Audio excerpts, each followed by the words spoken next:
Welcome to Ravi కిరణాలు news. ముందుగా headlines. ప్రతి కుటుంబంలో ఒక పారిశ్రామికవేత్త లక్ష్యమని సీఎం చంద్రబాబు పిలుపు. యువత ఉద్యోగాల కోసం కాదు, ఉద్యోగాలు ఇచ్చే స్థాయికి ఎదగాలని వెల్లడి. రాష్ట్ర వ్యాప్తంగా ఎంఎస్ఎంఈ పార్కుల ఏర్పాటుకు సీఎం హామీ. ఏపీ ఇండస్ట్రియల్ హబ్ గా తీర్చిదిద్దుతామని చంద్రబాబు ధీమా.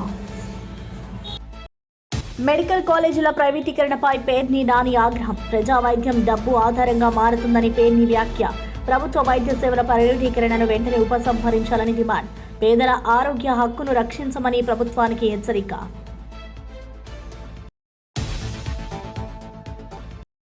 ఢిల్లీ పేలుళ్లకు బీజేపీని లాగడం దేశ ద్రోహమని ఎంపీ రఘునందన్ ఫైర్.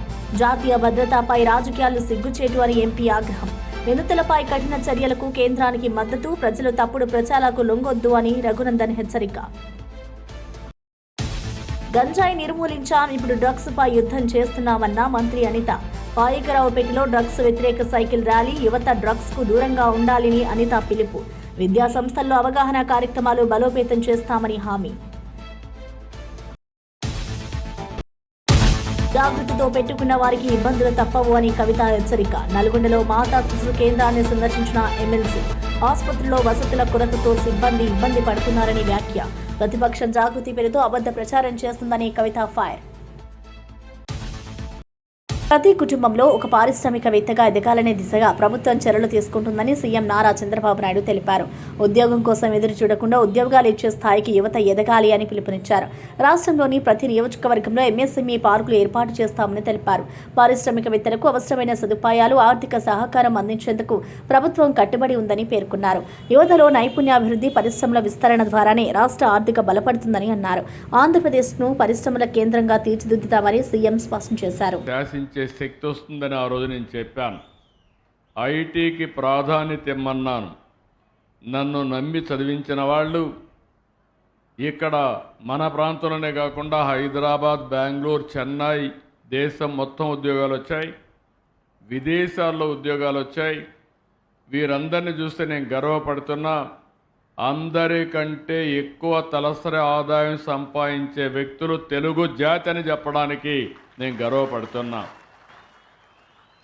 ఈరోజు మళ్ళీ నెక్స్ట్ లెవెల్కి మిమ్మల్ని తీసుకుపోవడానికి నేను ఒక కార్యక్రమానికి శ్రీకారం చుట్టాను. 1 ఫ్యామిలీ 1 ఎంటర్‌ప్రెన్యూర్. ఒక కుటుంబంలో ఒక పారిశ్రామికవేత్త తయారు కావాలి. ఉద్యోగాలు ఇచ్చే పరిస్థితి మీకు రావాలి. అందుకే ఆ కార్యక్రమానికి నిన్నే శ్రీకారం చుట్టాను. ప్రతి ఒక్క నియోజకవర్గంలో ఎంఎస్ఎంఈ పార్కులు పెడతాం. ఆడబిడ్డలున్నారు. నేనే డాక్రా సంఘాలు పెట్టాను. ఈరోజు బ్రహ్మాండంగా రాణించే పరిస్థితికి వచ్చారు. తొందరలో మీలో చాలామందిని పారిశ్రామికవేత్తలుగా తయారు చేసే బాధ్యత నాది. కృష్ణా జిల్లా మచిలీపట్నంలో మాజీ మంత్రి పేర్ని నాని నేతృత్వంలో భారీ నిరసన ర్యాలీ జరిగింది. రాష్ట్ర ప్రభుత్వం మెడికల్ కాలేజీలను ప్రైవేటు రంగానికి అప్పగించడం తీవ్ర అన్యాయమని ఆయన విమర్శించారు. పేదలకు అందుబాటులో ఉన్న వైద్య సేవలను డబ్బు ఆధారితంగా మార్చే కుట్ర ఇది అని పేర్ని నాని మండిపడ్డారు. ప్రజా వైద్య వ్యవస్థను కూలగొట్టే విధానాన్ని వెంటనే ఉపసంహరించుకోవాలని డిమాండ్ చేశారు. ప్రైవేటీకరణతో వైద్య విద్య, చికిత్స ఖర్చులు పెరిగి సాధారణ ప్రజలకు భారమవుతాయని హెచ్చరించారు. ప్రజా ఆరోగ్యంపై ప్రభావం చూపే ఈ నిర్ణయాన్ని ప్రభుత్వం పునరాలోచించాలని కోరారు. ప్రైవేట్ సామాన్యుడికి మెడికల్ చంద్రబాబు, సామాన్యుడికి వైద్య విద్యలతో చేస్తున్న చంద్రబాబు,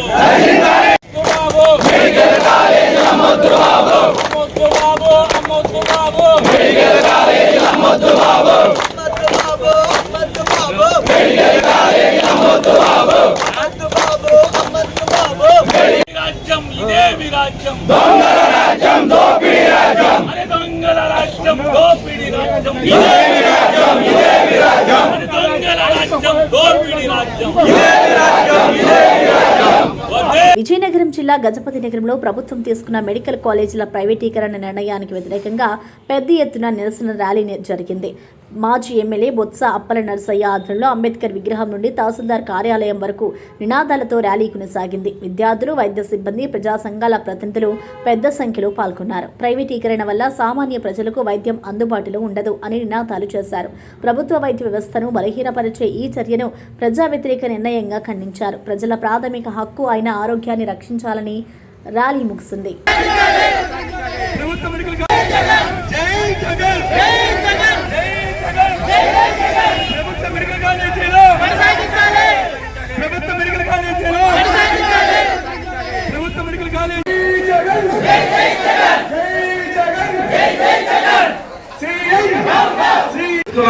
అయినప్పుడు కూడా మనకి భవిష్యత్తులో మనం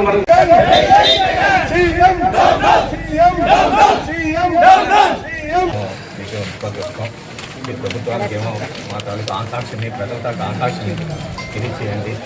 ఈరోజు ఎందుకంటే ఇది పేదవాళ్ళకి సంబంధించిన కాలేజీలు, పేదవాళ్ళ తాలూకు పిల్లలు కానివ్వండి, పేదవాళ్ళ తాలూకు వైద్యం కానివ్వండి, ఈరోజు చాలా ముఖ్యం. కాబట్టి ఏదైనా ప్రభుత్వ అధికారులు వస్తే పేదవాళ్ళని ఆలోచన చేయాలి. కాబట్టి మరి ఈ కాలేజీలన్నీ కూడా పేదవాళ్ళకి సంబంధించినవి కాబట్టి తప్పనిసరిగా ఈ 17 కాలేజీని ప్రభుత్వం కొనసాగించాలని వైఎస్ఆర్ కాంగ్రెస్ పార్టీ డిమాండ్ చేస్తుంది. దీని చేయని పక్షంలో ఏ విధమైన ప్రభుత్వం ఏదైతే ప్రజల నుంచి వచ్చిన నిరంతరం ఏవైతే ఉన్నాయో కోటి సంతకాల ద్వారా రాష్ట్రపతి కూడా ఇవ్వడానికి కూడా మేము ఆలోచన చేస్తాము. తప్పనిసరిగా మేము ఇచ్చిన రిమోట్ ప్రభుత్వం నాయకులు జగన్మోహన్ రెడ్డి పిలుపు మేరకు పెద్ద ఎత్తున ఏదైతే ఈ కూటమి ప్రభుత్వం ఒక అనాలోచిత నిర్ణయం ప్రభుత్వ మెడికల్ ప్రైవేటీకరణ చేయాలని ఆలోచన ఏదైతే చేసిందో దానికి నిరసనగా వేలాది మందితో ఈరోజు ఈ కార్యక్రమం శ్రీకారం చుట్టాం. మరి ఏదైతే అంబేద్కర్ గారి నుంచి ఎంఆర్ఓ గారికి ఆఫీస్కి వచ్చి ఎంఆర్ఓ గారికి మా ప్రజల తాలూకా ఆకాంక్షని ఏదైతే పేదవాడి తాలూకా స్థితిగతులు ఈరోజు పేదవాడి తాలూకా పిల్లల తాలూకా మరి వాళ్ళ పిల్లల ఆశలే అడియాసలు చేస్తూ వాళ్ళ ఆరోగ్యాన్ని పట్టించుకోకుండా ఈ కుటుంబం ఏదైతే ఉందో మరి దీనికి నిరసనగా మరి ఎంఆర్ఓకి మరి వినతిపత్రం ఇవ్వడం జరిగింది. మా తాలూకా ఆకాంక్షని మరి ప్రభుత్వాన్ని తెలియజేసి ఈ నిర్ణయాన్ని వెనక్కి తీసుకోవాలని చెప్పి వైఎస్ఆర్ కాంగ్రెస్ పార్టీ మరి డిమాండ్ చేస్తుంది. ఈ సందర్భంగా ఈ అన్నిటి మీద కూడా మరి ప్రభుత్వం చేస్తున్న ఈ దుర్మార్గం చర్యకు విధంగా ఈరోజు వైఎస్ఆర్ కాంగ్రెస్ మరి పోరాటం చేయడానికి సిద్ధంగా ఉంది. రాబోయే రోజుల్లో నువ్వు చేస్తున్న ఈ దుర్మార్గం చర్యకి మరి తప్పకుండా భారీ మూల్యం భవిష్యత్తులో చెల్లించుకోవడానికి ఈ సందర్భం తెలియజేసుకున్నాను. గుంటూరు నగరంలో వైఎస్ఆర్సీపీ నేతలు మెడికల్ కాలేజీల ప్రైవేటీకరణను వ్యతిరేకిస్తూ బహిరంగ నిరసన తెలిపారు. మాజీ మంత్రి అంబటి రాంబాబు ఆధ్వర్యంలో కంకరగుంట గేటు వద్ద ర్యాలీ నిర్వహించగా పోలీసులు అడ్డుకోవడంతో ఉద్రిక్తత చోటు చేసుకుంది. పోలీసుల తీరుపై అంబటి రాంబాబు తీవ్ర ఆగ్రహం వ్యక్తం చేశారు. ప్రభుత్వ వైద్య వ్యవస్థను ప్రైవేటు వ్యక్తుల చేతుల్లోకి ఇవ్వడం పేదల ఆరోగ్య హక్కుపై దాడి అని మండిపడ్డారు. సాధారణ ప్రజలు డబ్బు లేక వైద్యం పొందలేని పరిస్థితి వస్తుంది అని హెచ్చరించారు. ప్రజా ప్రయోజనాలను విస్మరించే ఈ నిర్ణయాన్ని తక్షణమే ఉపసంహరించాలని డిమాండ్ చేశారు.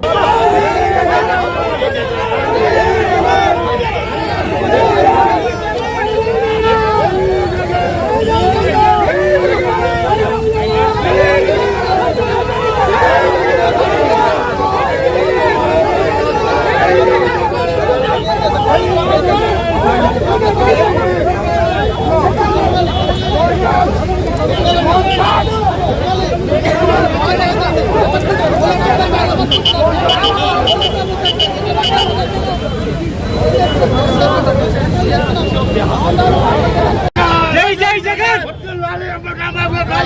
వద్దులాలి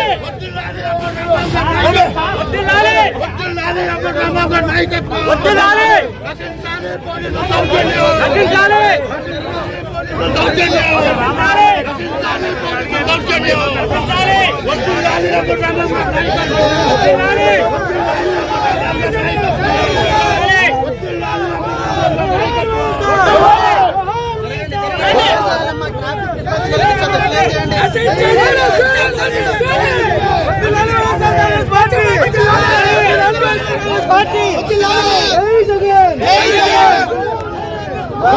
అనంతరం అనంతపురం జిల్లా తాడిపత్రిలో మెడికల్ కాలేజీల పీపీపీ విధానానికి వ్యతిరేకంగా ఉద్రిక్త పరిస్థితులు నెలకొన్నాయి.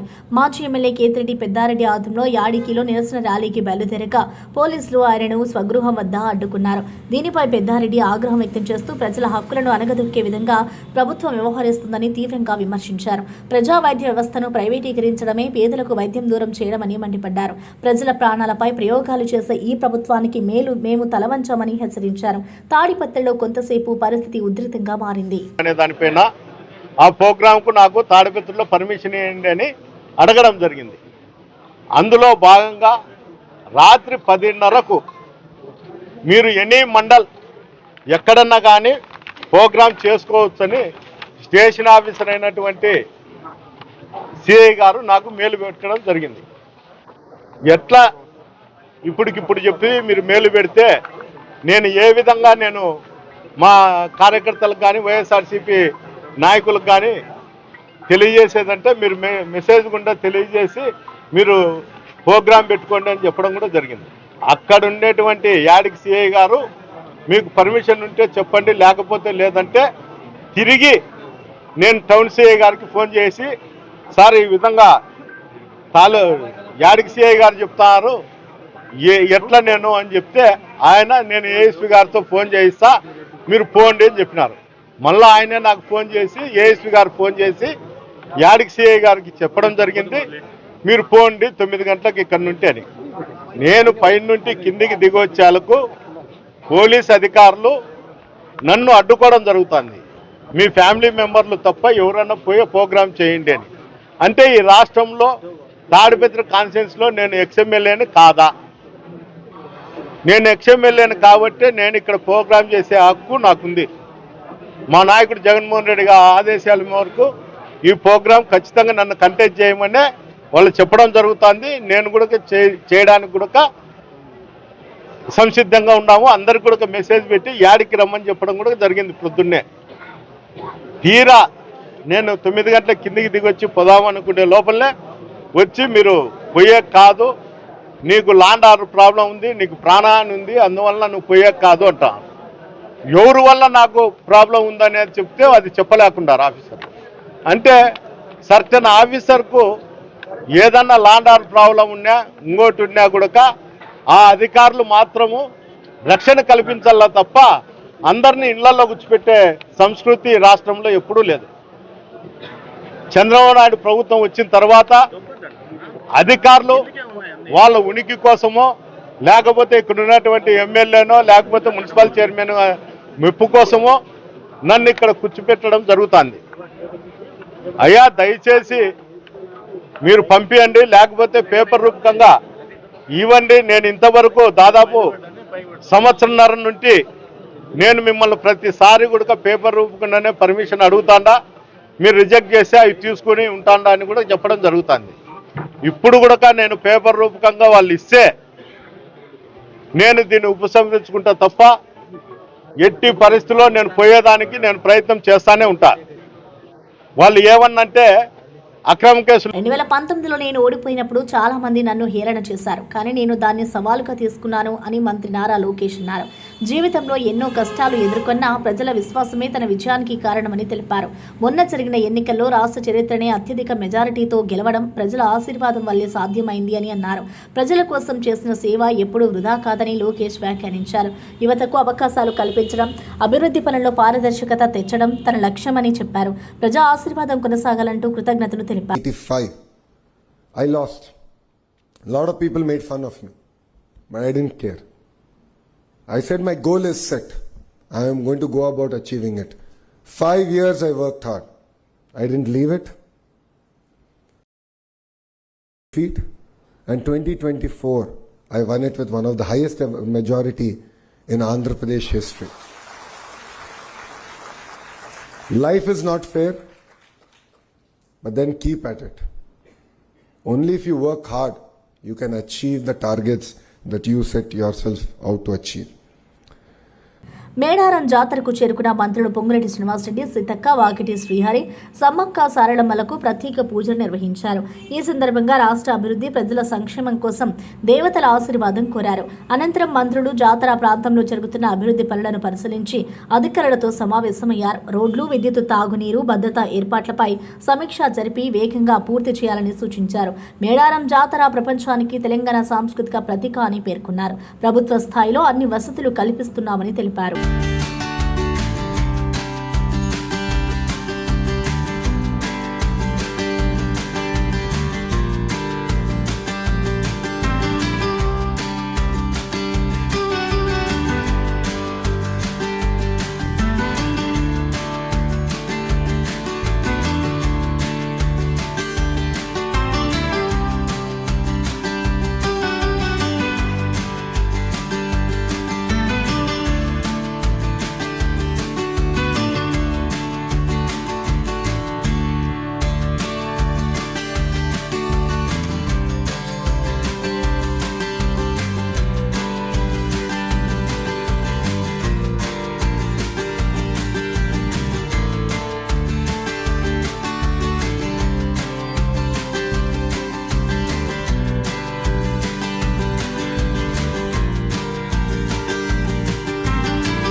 ఇక ఢిల్లీ పేలుళ్ల విషయంలో బీజేపీ పార్టీని అనవసరంగా లాగడం అత్యంత నీచమని, దేశ ద్రోహకర చర్య అని ఎంపీ రఘునందన్ రావు తీవ్రంగా వ్యాఖ్యానించారు.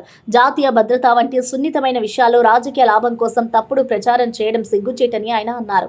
దేశం కోసం రక్తం చిందించే సైనికుల త్యాగాలను గుర్తు చేసుకుంటూ ఇలాంటి ఘోర సంఘటనలపై సమైక్యంగా స్పందించాల్సిన సమయం ఇది అని పిలుపునిచ్చారు. పేలుళ్ల వెనుక ఉన్న నిజమైన నిందితులను గుర్తించి కఠిన చర్యలు తీసుకోవాలని కేంద్ర ప్రభుత్వానికి మద్దతు తెలిపారు. ప్రజలు తప్పుడు ప్రచారాలకు లొంగొద్దని సూచించారు. చదువుకున్న డాక్టర్లు ఒక వర్గానికి సంబంధించిన వాళ్ళు కుట్ర చేసి ఈ దేశంలో బ్లాస్ట్లు చేయడానికి, ఆఖరికి తినే తిండిలో తాగే నీళ్లలో విషం కలిపి మనల్ని చంపాలని కుట్ర చేస్తే ఎలక్షన్లు వస్తే బ్లాస్ట్లు అయితే అని కుట్ర. ఇంతకంటే నీచం, ఇంతకంటే దేశద్రోహం ఇంకొకటి ఉండదు. ఇట్లా మాట్లాడేటువంటి మిత్రులందరికీ కూడా వారి విఘ్నతకే వదిలేస్తూ ఉన్నాం. దేశాన్ని ప్రేమించమని చెప్పినటువంటి గురుజాడ చెప్పినటువంటి మాటల్ని గుర్తు తెచ్చుకోరు తప్ప ఈ బ్లాస్ట్ చేయాలనేటువంటి తక్కువ ఆలోచన ఉన్నటువంటి వ్యక్తులకి సమర్థించొద్దని ఈ సందర్భంగా నేను సోషల్ మీడియా మిత్రులందరూ కూడా విజ్ఞప్తి చేస్తాను. ఆంధ్రప్రదేశ్లో గంజాయిని నిర్మూలించామని, ఇప్పుడు డ్రగ్స్ పై యుద్ధం కొనసాగుతుందని రాష్ట్ర హోంమంత్రి వంగలపూటి అనిత తెలిపారు. అనకాపల్లి జిల్లా పాయకరావుపేటలో పోలీసులు నిర్వహించిన డ్రగ్స్ వ్యతిరేక సైకిల్ ర్యాలీలో పాల్గొన్న ఆమె దాదాపు 3 కిలోమీటర్ల సైకిల్ తొక్కారు. యువతను మాదక ద్రవ్యాల ఆకర్షణ నుంచి దూరంగా ఉంచి ఆరోగ్యవంతమైన సమాజాన్ని నిర్మించడం అందరి బాధ్యత అని పేర్కొన్నారు. ఈగల్ టీం కృషి వల్ల గంజాయి ఉత్పత్తి గణనీయంగా తగ్గిందని తెలిపారు. విద్యా సంస్థల్లో అవగాహన కార్యక్రమాలను మరింత బలోపేతం చేస్తామని హామీ ఇచ్చారు. వేదికగా ఫస్ట్ స్టార్టింగ్ ఇక్కడ నుంచి పాయకరావుపేట నుంచి ఇచ్చాపురం వరకు ఈ ర్యాలీ కొనసాగుతుంది. ఈ ర్యాలీలో కంటిన్యూగా 25 నుంచి 30 మంది పోలీస్ డిపార్ట్మెంట్ వాళ్ళు ప్రతి కాన్స్టిట్యుయెన్సీని కూడా టచ్ చేసుకుంటూ, ప్రతి కాన్స్టిట్యుయెన్సీలోని కూడా మోటివేషన్ చేసుకుంటూ ఈ రోజు గాంజాకి వ్యతిరేకంగా నినాదాలు చేస్తూ ముందుకెళ్లే కార్యక్రమం శ్రీకారం చుట్టాం. ఇది ఒక మంచి ఇంపాక్ట్ వస్తుందని మా నమ్మకం. దానిలో భాగంగానే ఈ రోజు పాయకరావుపేటలో ఇది కార్యక్రమం స్టార్ట్ చేశారు. దీనిలో భాగంగా మా డిఐసీ గారు, అదేవిధంగా మా తుహిన్ ఎస్పీ గారు ఇద్దరు కూడా రావటం, పోలీస్ డిపార్ట్మెంట్ వాళ్ళందరూ కూడా ఇక్కడికి వచ్చి కార్యక్రమాన్ని దిగ్విజయంగా ముందుకు తీసుకెళ్తున్నారు. ఈ రోజు ఎన్డీఏ కూటమి వచ్చిన తర్వాత నుంచి కూడా గాంజా రహిత రాష్ట్రం ఏర్పాటు చేయాలని దృఢ నిశ్చయంతో ఈ రోజు మేము అందరం కూడా పనిచేస్తున్నాం. ఈగల్ టీం ఈ రోజుకి కూడా 25 నుంచి ప్రజా సమస్యలను గుర్తించి పరిష్కరించడమే తెలంగాణ జాగృతి లక్ష్యమని జాగృతి అధ్యక్షురాలు కల్వకుంట్ల కవిత అన్నారు. నల్గొండ జిల్లా మాతా శిశు సంరక్షణ కేంద్రాన్ని సందర్శించిన ఆమె జాగృతితో పెట్టుకున్న వారికి ఇబ్బందులు తప్పవు అంటూ తీవ్ర హెచ్చరిక జారీ చేశారు. ఆసుపత్రిలో సిబ్బంది సేవ చేయడానికి సిద్ధంగా ఉన్నప్పటికీ వసతులు లేక ఇబ్బందులు పడుతున్నారని తెలిపారు.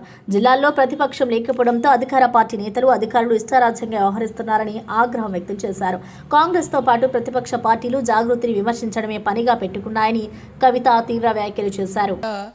అద్భుతమైనటువంటి రాజ్యాలు, రాజరికాలు, అదేవిధంగా కళలు, అనేకమైనటువంటి ప్రజా ఉద్యమాలు, ఎన్నో విప్లవాత్మకమైనటువంటి ఆలోచనలు.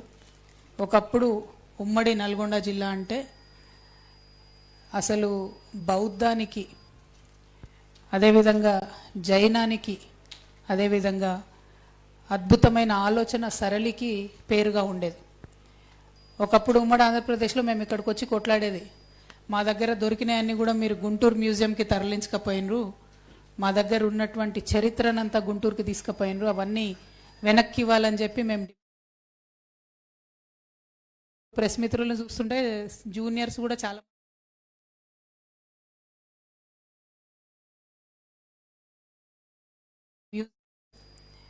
అక్కడ ఉన్నటువంటి వాటిని కూడా అనేక స్తూపాలను గుంటూరుకి తీసుకుపోయినారు. అప్పుడు అమరావతి అక్కడ మేము ఎస్టాబ్లిష్ చేసుకోవాలి, అక్కడ మ్యూజియంలో పెట్టుకోవాలని చెప్పి. రాష్ట్రంలోని ప్రతి పేద కుటుంబానికి సొంత ఇల్లు కల్పించడమే కూటమి ప్రభుత్వ ప్రధాన లక్ష్యమని మంత్రి సత్యకుమార్ తెలిపారు. శ్రీ సత్యసాయి జిల్లా ధర్మవరం పట్టణంలో పేదల గృహ నిర్మాణాలకు భూమి పూజ నిర్వహించి పనులను ప్రారంభించారు. ఈ సందర్భంగా మాట్లాడుతూ మా ప్రభుత్వం ఇచ్చిన హామీ ప్రకారం పేదలకు గృహాలు అందించేందుకు వేగంగా చర్యలు తీసుకుంటున్నామని అన్నారు. ప్రతి అర్హుడికి ఇల్లు దక్కే వరకు కృషి చేస్తామని స్పష్టం చేశారు. మహిళల పేర్లతో ఇల్లు మంజూరు చేయడం ద్వారా కుటుంబ భద్రతను బలోపేతం చేస్తామని చెప్పారు. ధర్మవరం నుంచి ప్రారంభమైన ఈ గృహ నిర్మాణ యజ్ఞం రాష్ట్ర వ్యాప్తంగా కొనసాగుతుందని వెల్లడించారు. వాళ్ళని ఆలోచన చేయలేరు. దేశంలో ఎక్కడా లేని విధంగా 1,20,00,000 ప్రధానమంత్రి ఆవాస్ యోజన అర్బన్ ప్రాంతాల్లో, పట్టణ ప్రాంతాల్లో కేంద్ర ప్రభుత్వం మంజూరు చేస్తే ఒక ఆంధ్రప్రదేశ్కే 21,50,000 ఇళ్లని నరేంద్ర మోడీ గారి ప్రభుత్వం మంజూరు చేసింది. అప్పటి ముఖ్యమంత్రి జగన్మోహన్ రెడ్డి గారు 2 లక్షల ఇళ్లని మాకు అవసరం లేదని కేంద్ర ప్రభుత్వానికి లెటర్ రాసి, అంటే దాన్ని బట్టి పేదల పట్ల, పేదల సంక్షేమం పట్ల 5 సంవత్సరాల పాటు ముఖ్యమంత్రిగా చేసి అన్ని వ్యవస్థలు నిర్వీర్యం చేసి విధ్వంసకు కారణమైన జగన్మోహన్ రెడ్డి గారు ఎటువంటి చిత్తశుద్ధి ఉందో మనం అర్థం చేసుకోవాల్సి ఉంది. మళ్ళీ కూటమి ప్రభుత్వం వచ్చింది, మళ్ళీ పేదల జీవితాల్లో వెలుగులు నిండుతున్నాయి. వాళ్ళ ధర్మవరం పట్టణంలో కూడా ఎక్కడ కూడా గతంలో అస్మదీయులకి, కావాల్సిన వాళ్ళకి లేదా నాయకులకి కట్టబెడుతుంటే వాళ్ళ నిజమైన లబ్ధిదారులకి ఇవాళ ఇళ్ల మంజూరు చేయడం కానీ, ఇళ్ల నిర్మాణం కూడా త్వరితగతిన టైం లైన్స్ పెట్టుకుని పూర్తి చేయాల్సింది కూడా అధికారులకు ఆదేశించడం జరిగింది. పూర్తి చేస్తాం. రాబోయే రోజుల్లో ధర్మవరం నియోజకవర్గంలో, అది గ్రామీణ ప్రాంతమైనా పట్టణ ప్రాంతమైనా, ఇల్లు లేని పేద ఒక్కరు కూడా లేకుండా చూసే బాధ్యత కూటమి నాయకత్వానికి. సర్దార్ వల్లభాయ్ పటేల్ జయంతి సందర్భంగా విశాఖ బీచ్ రోడ్లో ఏక్తారా నిర్వహించబడింది. ఉక్కు మనిషి స్ఫూర్తితో దేశభక్తి, ఐక్యతను చాటే ఈ పరుగును విశాఖ ఎంపీ శ్రీభరత్ ప్రారంభించారు. ఐక్యతతోనే భారత్ బలపడుతుందని ఆయన అన్నారు. భారత యువజన సర్వీసుల శాఖ ఆధ్వర్యంలో నిర్వహించిన ఈ కార్యక్రమంలో విద్యార్థులు, యువత, క్రీడాకారులు ఉత్సాహంగా పాల్గొన్నారు. పటేల్ భారత ఏకీకరణకు చేసిన కృషి అమోఘమని ఎంపీ భరత్ తెలిపారు. యువతలో దేశభక్తిని పెంపొందించడం లక్ష్యంగా ఈ రన్ను ప్రతి సంవత్సరం నిర్వహిస్తామని పేర్కొన్నారు. ఎందుకంటే ఇక్కడ అన్ని రాష్ట్రాల నుంచి కూడా ప్రజలు వచ్చి సెటిల్ అయ్యారు. కలిసిమెలిసి చాలా ఆనందంగా ఇక్కడ ఉంటున్నాము. ఈ మెసేజ్ ఇంకా ముందుకు తీసుకెళ్లాలనే ఉద్దేశంతో మంచి కార్యక్రమం అండ్ ఒక గొప్ప నాయకులు, దేశంలో ఇన్ని ప్రిన్స్లీ స్టేట్స్ కలిసి వచ్చి భారతదేశాన్ని ఈ ఇంటిగ్రిటీ తయారు చేసే ఒక కీలక పాత్ర వహించిన సర్దార్ వల్లభాయ్ పటేల్ గారిని గుర్తిస్తూ ఈ ప్రోగ్రామ్ ఆర్గనైజ్ చేయడం ఒక చాలా మంచి కార్యక్రమం. అందరూ కూడా కలిసిమెలిసి ఉంటూ, అట్లాగే మన దేశంలో తయారు చేసిన వస్తువుల్ని కూడా మనం వాడాలి. అట్లాగే మనం బట్టలు కూడా ఏదైతే వేసుకుంటున్నామో అవన్నీ కూడా మన భారతదేశంలో తయారు చేసినయే ఉండాలి అనే ఉద్దేశంతో కూడా పిలుపునివ్వడం జరిగింది. జీవితంలో ఒక తప్పు చేశాను, అదే నా కెరీర్ను మార్చేసిందంటూ రిటైర్డ్ ఐఏఎస్ అధికారి ప్రవీణ్ ప్రకాష్ సంచలన వ్యాఖ్యలు చేశారు. ఇంటెలిజెన్స్ మాజీ చీఫ్ ఏబీ వెంకటేశ్వరరావు ఏఆర్ఎస్ అధికారి కృష్ణకిషోర్ల విషయంలో తప్పు చేశా. 2020లో డీజీపీ నుంచి వచ్చిన ఫైల్ ప్రకారమే ఇద్దరిపై క్రమశిక్షణ చర్యలు తీసుకున్నా అని ఆయన తెలిపారు. ఈ నిర్ణయం తీసుకున్నందుకు తాను తీవ్రమైన నష్టాన్ని చవిచూశానని వెల్లడించారు. హీరో నుంచి జీరో అయ్యా, కానీ నిజం చెప్పడానికి భయపడను అని ఆయన అన్నారు. సేవలో ఉన్నప్పుడు ఎదురైన ఒత్తిళ్లు, వ్యవస్థలో ఉన్న వక్ర పద్ధతులపై కూడా ప్రవీణ్ ప్రకాష్ విమర్శలు గుప్పించారు. I had a huge social media trolling. A trolling జరిగినప్పుడు the thought which used to cross my mind was that నేను 30 years నుంచి ఆంధ్రాతో associated గా ఉన్నాము. God knows I had not made even 1 rupee through corruption. నేను ₹1 కూడా corruption చేయలేదు. నేను లైఫ్లో ఎప్పుడైనా సరే ఫైల్లో చట్టంకే విరుద్ధంగా, రూల్కి విరుద్ధంగా ఇప్పుడు నేను నోటింగ్ చేయలేదు, ఇప్పుడు అప్రూవల్ ఇవ్వలేదు.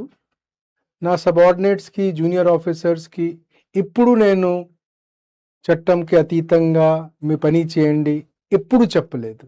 అంత కమిట్మెంట్ ఉన్నప్పుడు నాకు ఈ సోషల్ మీడియా ట్రోలింగ్ ఎందుకు? That was the agitation.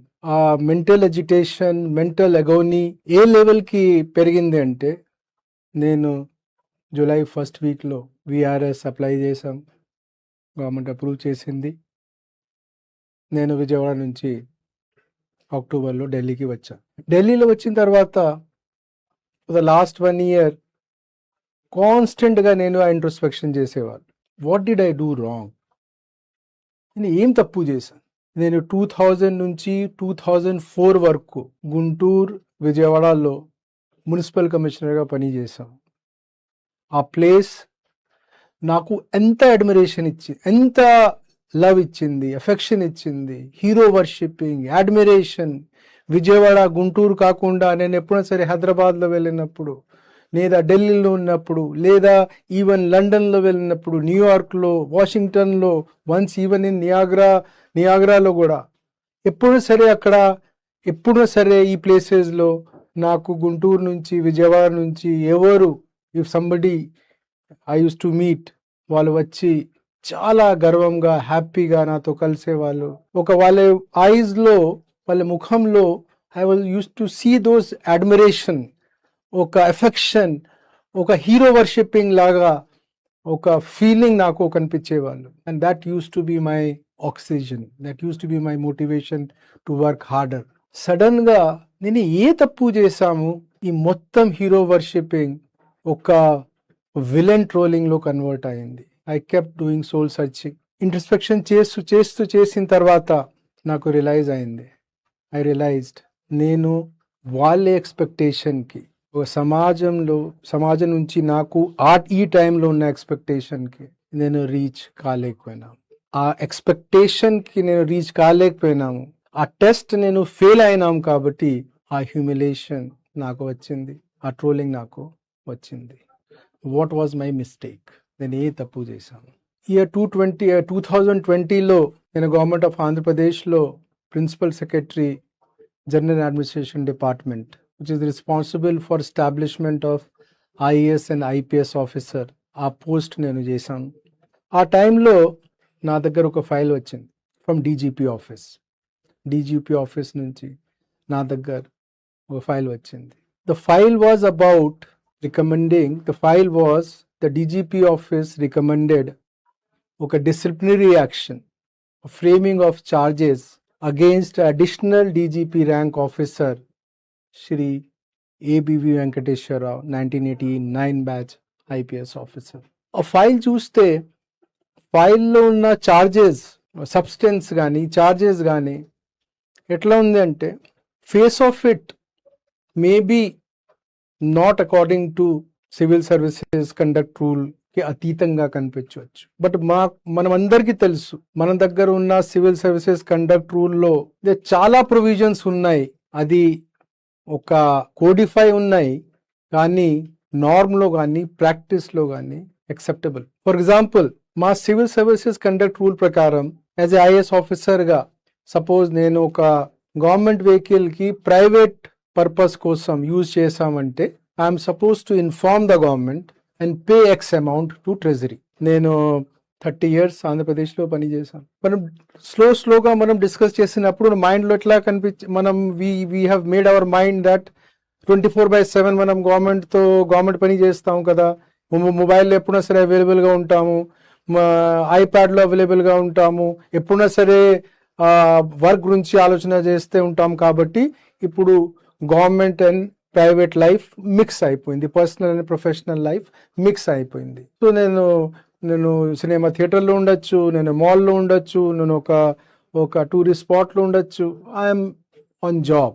So I must have government వెహికల్లో నేను యాజ్ ఎ ఆఫీసర్గా I must have visited large number of my personal work కోసం, హాస్పిటల్ కానీ, థియేటర్ కానీ, స్టేడియంస్ కానీ, పిక్నిక్ స్పాట్స్ కానీ, ఫ్రెండ్స్ ప్లేస్ కానీ. ఒక నెలకి 300 కిలోమీటర్ కూడా అంచనా వేసుకుంటే ఒక సంవత్సరంలో 3000 కిలోమీటర్, 30 సంవత్సరంలో 1,00,000 కిలోమీటర్. సపోజ్ టుడే ఒక government frames a charge against me saying that మీరు మీ 30-year కెరియర్లో IASలో 1,00,000 కిలోమీటర్ మీరు పర్సనల్ పర్పస్ కోసం గవర్నమెంట్ వెహికల్ యూజ్ చేశారు, కాబట్టి మీరు పెనాల్టీతో సహా 30 లక్షలు 40 లక్షల రూపాయలు మీ గవర్నమెంట్కి కట్టండి అంటే లీగలీ కరెక్ట్. నేను దీని అగేన్స్ట్గా ఏ కోర్టుకి వెళ్తే no court in India, no court in the world will give any relief, because చట్టం ప్రకారం నేను తప్పు బులెటిన్ ముగించే ముందు హెడ్లైన్స్ మరోసారి చూద్దాం. ప్రతి కుటుంబంలో ఒక పారిశ్రామికవేత్త లక్ష్యమని సీఎం చంద్రబాబు పిలుపు. యువత ఉద్యోగాల కోసం కాదు, ఉద్యోగాలు ఇచ్చే స్థాయికి ఎదగాలని వెల్లడి.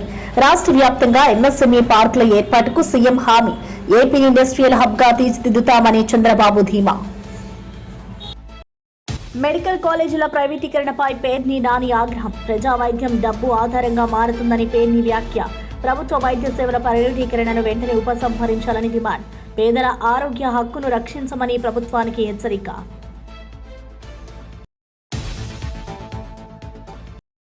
ఢిల్లీ పేలుళ్లకు బీజేపీని లాగడం దేశద్రోహమని ఎంపీ రఘునందన్ ఫైర్. జాతీయ భద్రతపై రాజకీయాలు సిగ్గుచేటు అని ఎంపీ ఆగ్రహం. నిందితులపై కఠిన చర్యలకు కేంద్రానికి మద్దతు. ప్రజలు తప్పుడు ప్రచారాలకు లొంగొద్దు అని రఘునందన్ హెచ్చరిక. గంజాయి నిర్మూలించాం, ఇప్పుడు డ్రగ్స్ పై యుద్ధం చేస్తున్నామన్న మంత్రి అనిత. పాయకరావుపేటలో డ్రగ్స్ వ్యతిరేక సైకిల్ ర్యాలీ. యువత డ్రగ్స్ కు దూరంగా ఉండాలని అనిత పిలుపు.